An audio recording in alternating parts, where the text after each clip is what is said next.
कि यदा मृधे कौरवसञ्जयानां वीरेस्मथो वीरगतिं गतेषु वृकोदरा विग्धगदा विमर्श भृगनोरुदण्डे धृतराष्ट्रपुत्रे।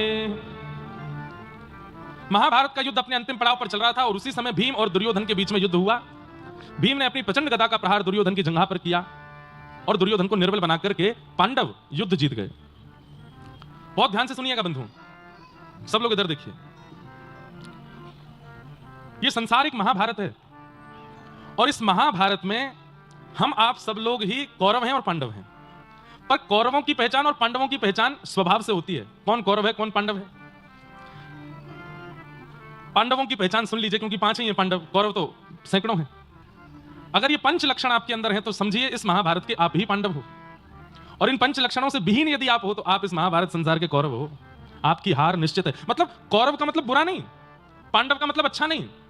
पांडव और कौरवों की परिभाषा किस रूप में समझिएगा कि अगर आप पांडव हो तो आप अपना उद्धार करने के मार्ग पर चल रहे हो, अगर आप कौरव हो तो आपका पुनर्जन्म होगा, फिर से इस संसार में आना पड़ेगा। बस इतना समझ लीजिएगा। युधिष्ठिर, भीम, अर्जुन, नकुल और सहदेव, ये 5 पांडव हैं। टोटल 7 लक्षणों का अनुभव आपको करना पड़ेगा। ध्यान से सुनिएगा। सबसे पहला युधिष्ठिर। युधिष्ठिर का लक्षण क्या है? धर्म। अगर आप धार्मिक हो तो आप पांडव हो। अब आप में से कोई प्रश्न कर सकता है, महाराज जी भीष्म पितामह भी तो धार्मिक थे, भीष्म पितामह कौरव पक्ष के थे, वो भी तो धार्मिक थे, तो फिर युधिष्ठिर और भीष्म पितामह में आप कैसे संयोग बैठाओगे कि भाई कौरव कौन पांडव कौन? अब बात सुनो। युधिष्ठिर के पास में 2 गुण एक्स्ट्रा हैं। पांडवों के हर गुण के साथ 2 गुण एक्स्ट्रा है। इससे पता चलता है कि ये पांडव है, ये कौरव है। और वो 2 गुण कौन कौन से हैं? कृष्ण और द्रौपदी। कृष्ण और द्रौपदी का लक्षण क्या है? तो द्रौपदी का लक्षण है दया और कृष्ण का लक्षण है ज्ञान। अब समझिए बात को। आप धार्मिक तो हैं, लेकिन धार्मिक के साथ भी ज्ञानवान है, मतलब कृष्ण साथ हैं। और धार्मिक भी होते हैं, ज्ञानवान भी होते हैं। ये भीष्म पितामह भी हैं, धार्मिक भी हैं, ज्ञानवान भी हैं, लेकिन उनके पास दूसरा लक्षण नहीं है, द्रौपदी, यानी कि दया।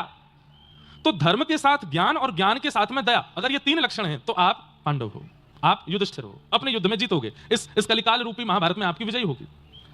प्रत्येक पांडव का लक्षण के साथ में ज्ञान और दया का लक्षण जरूर जोड़ते चलिएगा, तभी इस महाभारत युद्ध में जीतोगे। अब आप धार्मिक तो हो, लेकिन दया नहीं है चित्त में। शंकर जी की आराधना करते हो, नारायण की आराधना करते हो, कृष्ण आराधना करते हो, राम आराधना करते हो, गुरु आराधना करते हो, लेकिन दया नहीं है चित्त में।